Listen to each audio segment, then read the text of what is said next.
ত্যাগের মহিমায় উদ্ভাসিত হয়ে কাঁধে কাঁধ মিলিয়ে একই কাতারে হাজারো মুসল্লি। মহান রব্বুল আলামিনের সন্তুষ্টি কামনায় ঈদুল আজহার জামাতে নানা বয়সী শ্রেণী পেশার মানুষ। জাতিভেদ ভুলে ক্রোধ ক্ষোভ মুছে আল্লাহু আকবার ধ্বনিতে মুখর হয়ে ওঠে ঈদগাহ। বৈরিতা নয়, সৌহার্দ্যপূর্ণ পরিবেশ বিরাজ করুক, নামাজ শেষে এমনই প্রার্থনা ছিল ধর্মপ্রাণ মুসল্লিদের। এক কাতারে শামিল হয়ে ঈদ জামাতে অংশ নেন জনপ্রতিনিধিরাও। আমাদের বরিশালবাসীর প্রতি আমার আবেদন, ঈদুল আজহার যে কোরবানি, এই কোরবানির যত বৈধ আছে নির্দিষ্ট স্থানে রাখবেন।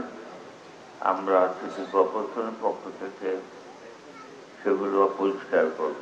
নামাজ পরবর্তী খুতবা ও মোনাজাতে মুসলিম উম্মার সুখ ও সমৃদ্ধি কামনা এবং ফিলিস্তিনিদের জন্য বিশেষ দোয়া করা হয়। পরে একে অপরের সঙ্গে কোলাকুলি ও কুশল বিনিময় করেন মুসল্লিরা।